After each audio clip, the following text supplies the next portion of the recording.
예전보다 좀 경각심이 많이 떨어진 면이 있는 것 같아요. 왜 그러냐면 감염이 걸려도 약이 있다는 걸 알고 있기 때문에 데이팅 앱이라든지 이제 이런 거를 통해서 불특정 다수와의 만남이 좀 잦아지고 쉬워지고, 이 매독이라는 병은 어떻게 퍼져나가느냐, 이 은밀한 관계를 통해서 나가는 건데 그 기회가 많아지는 거니까. 그리고 면역계 회피 기능이 있어요. 면역계를 회피하는 스트레스 기능을 갖고 있어요. 그리고 만약에 뭐 불가피하다 그러면은 기본적으로 할 수 있는 게 콘돔 사용 같은 경우는 100% 막아주지는 못해요. 안녕하세요. 오늘 기준으로 38년째 미생물과 씨름하고 있는 연세대학교 시스템생물학과 김용변입니다. 저는 자칭 저를 미생물 변호사라고 말하곤 하는데요.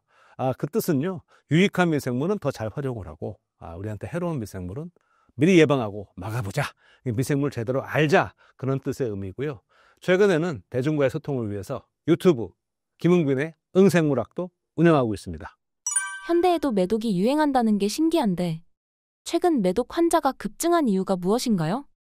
사실 매독이라는 그 감염병이죠. 늘 우리 곁에 있어 왔는데, 요즘에 이제 급증하는 이런 그 현상은, 저는 일단 이거는 생물학적인 이유도 있고요. 또 하나 이유는 이 사회문화적인 이유. 일단 사람들이 이 매독이라는 그런 감염병에 대해서 예전보다 좀 경각심이 많이 떨어진 면이 있는 것 같아요. 왜 그러냐면 이제 병에 걸려도 약이 있다는 걸 알고 있기 때문에. 그리고 또 하나는 이제 그 성문화, 성의식, 의 변화. 그러니까 요즘에는 데이팅 앱이라든지 이제 이런 거를 통해서 불특정 다수와의 만남이 좀 잦아지고 쉬워지고, 뭐 그런 변화도 이 미생물 입장에서 너무 좋은 겁니다. 왜? 이 매독이라는 병은 어떻게 퍼져나가느냐, 이 은밀한 관계를 통해서 나가는 건데 그 기회가 많아지는 거니까. 이런 두 요인이 최근 들어서 매독이 이렇게 증가하는 이유가 아닐까, 원인이 아닐까 생각해 봅니다. 매독은 성관계로만 전파되고 있나요? 그러니까 기본적으로 그런데요. 이런 경우도 있죠. 예를 들어서 뭐 산모가 걸리면 태아한테 될 수도 있고요. 아니면 뭐 수혈. 근데 이제 우리나라 같은 경우는 혈액 검사를 확실하게 하니까 이제 그렇게 제대로 안 된 경우에 그런 예외적인 경우가 있겠습니다만은, 대부분은 다 은밀한 관계. 왜냐하면 이 매독균은 절대 기생체라서요, 인체 밖에 나오면은 못 살거든요. 매독이 일본에서 유행 후 한국으로 온 건가요? 그거는 제가 봤을 때는 그렇게 볼 수 없는 것이, 우리나라에도 증가하고 일본의 증가는 앞서서 말씀드린 것처럼 똑같은 그런 사회문화적인 변화가 있었고, 그러다 보니 이렇게 같이 동반 증가하는 거지, 거기서 이렇게 뭐 넘어왔다? 물론 이건 있을 것 같아요. 최근 들어서 이제 글로벌 시대가 되고, 많은 이제 우리나라 사람들도 해외에 많이 가고, 많이 또 외국인도 오다 보니까 그런 교류를 통해서 감염이 확산되는 거는 있겠죠. 근데 그거는 뭐 굳이 매독뿐 아니고 모든 감염병이 마찬가지거든요. 그래서 이게 뭐 일본에서 됐다고 우리가 이런 둘 간의 어떤 인과관계나 그런 관계는 저는 없다고 생각합니다. 매독균이 독특한 특성을 갖고 있다는데 매독균만의 특징이 무엇인가요? 우선 앞서서 말씀드린 것처럼 절대 기생성이거든요. 얘가 이제 독특한 게 되게 작고요.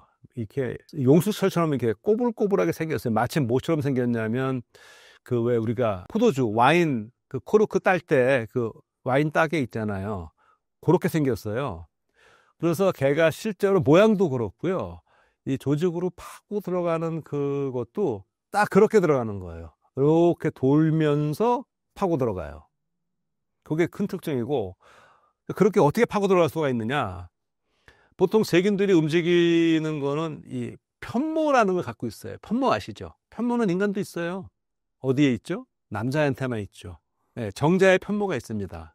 근데 우리가 갖고 있는 편모와 세균의 편모는 기능은 같아요. 다 운동성을 주는 건데, 구조나 화학적 성분은 완전히 다릅니다. 우리의 편모는 세포막이 연장된 상태에서 그 안에 심이 들어가 있다고 보시면 돼요. 그래서 움직이는 게 이렇게 물고기 움직이듯이 이렇게 움직여서 움직이는 거고요.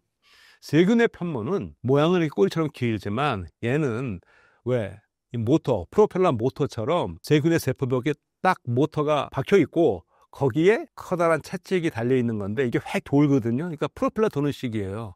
완전히 다른 구조예요. 얘는 이게 돌면서 움직이는데 이 매독균은 이 편모가 그렇게 있지 않고 이 편모가 이 세균의 표면을 감싸고 있어요. 이렇게. 그리고 이제 그 밖을 또 하나의 막으로 덮죠. 그러면 어떻게 되느냐? 얘가 편모가 움직이면 몸이 꼬이는 식으로 이렇게 돌아가는, 그러니까 편모가 움직이면 몸이 돌게 되는 거예요. 그 편모가 움직이면서. 그래서 그거를 안에 있는 이제 편모인데 내부에 있는 편모가 돌면은 몸이 이렇게 우리가 빨래 짤 때처럼 돌면서 들어가는 그런 식의 움직이는 특성을 갖고 있죠. 그럼 좀 막 듣기만 해도 되게 좀 강한 느낌입니다. 강하다기보다는 굉장히 교활하죠. 이 세균은 일단 또 하나의 특징이, 얘는 특별한 다른 병원균처럼 우리 몸에 들어와서 뭐 특별한 독소를 내놓거나 그러진 않아요. 얘는 오히려 우리의 면역 반응을 더 과잉하게 한다든가 염증을 막 일으키게 한다든지 그렇게 해서 얘는 스스로 조직이 무너지게 괴사하게 만드는 그런 전략을 쓰고요. 그리고 면역계 회피 기능이 있어요. 그래서 얘는 면역이 안 생기게 한번 감염이 돼도 면역계를 회피하는 그런 그 일종의 스트레스 기능을 갖고 있어요. 과거에는 어떻게 매독을 치료했었나요? 그러니까 매독이 그 역사적으로 보면 그 서양 역사에 보면 매독 때문에 생긴 것들이 많죠. 매독이 이제 1기, 2기, 3기 가면 막 이제 막 문드러지고 막 머리 빠지고 그러잖아요. 그래서 만들어진 게 그 유럽에서 이 가리려고 했던 거고. 그리고 뭐 이 여성들 그 드레스 이렇게 깊게 파인 드레스 같은 경우는 반대로 나는 아무 문제가 없다는 건강을 상징했다는 이제 그런 말도 있고요. 그러니까 과거에는 모르니까 이거는 많은 사람들이 이거는 신의 형벌이다. 그러니까 음란한 행위의 형벌이라 생각을 했고 뭐 했던 게 예를 들어서 이런 게 있었죠. 뭐 수은 막 치료해서 근데 수은이 얼마나 독해요. 그거에서 사람들 막 오히려 막 이빨도 빠지고 막 더 악화된 경우도 있었고 1900년대 초반에 와서 독일의 의사 파울 에를리라는 사람이 최초로 약을 만들어요. 그 이름이 쌀바르산인데 그 쌀바르산은 앞에 쌀은 우리가 구세군이 살베이션 암이잖아요. 구한다는 쌀이고요. 뒤에 알스는 알스닉, 비소가 들었거든요. 그래서 쌀바르산이라고 부르는데 일명 다른 말로는 컴파운드 606 화합물 606. 왜 그러냐면 이 에를리가 이 대학교 의사인데 의대생 때부터 무슨 생각을 했냐면 조직을 염색해 보면 어떤 염료는 어떤 조직을 어느 부위를 염색하고 어떤 염료는 다른 부위를 염색하는 걸 봤어요.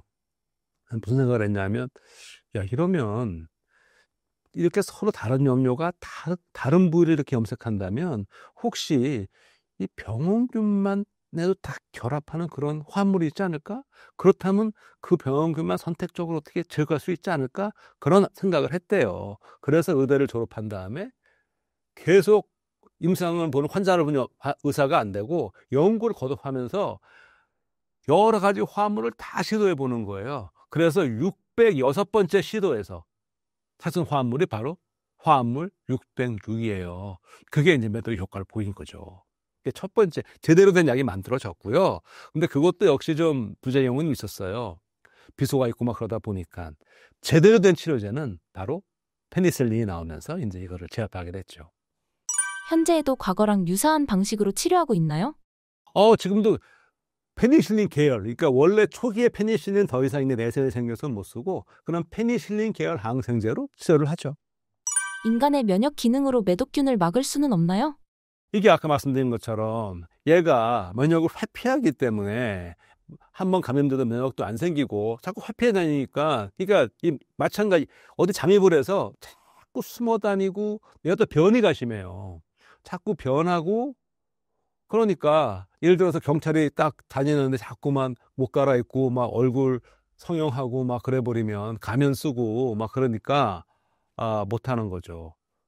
면역계만으로 얘를 제압할 수가 없어요. 매독을 예방할 수 있는 방법은 무엇인가요?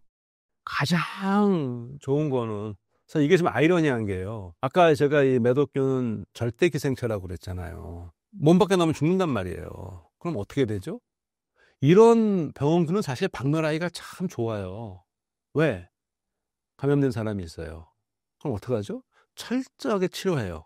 완벽하게. 딱 박멸했어요. 치료하는 동안 다른 데로 전염만 안 되게 막으면 되잖아요. 그렇잖아요.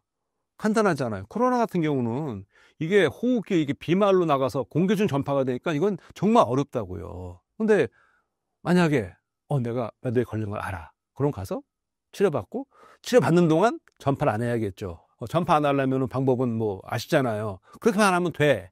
근데 문제는 이게 이제 일단 감염이 된 거를 설사 인지했다 하더라도 이제 그런 해야 되는 행동을 제대로 안 하는 경우도 있고 또 그 과정에서 전파하는 행위를 하지 말아야 되는데 그런 경우도 있으니까 그러니까 제일 예방에 제일 좋은 거는 일단 아까 말씀드린 것처럼 그런 불특정 다수와의 어떤 그런 관계 일단 피하는 거 좋겠고요. 그리고 만약에 뭐 그렇게 불가피하다 그러면은 기본적으로 할 수 있는 게 이제 콘돔 사용 같은 경우는 100% 막아주지는 못해요.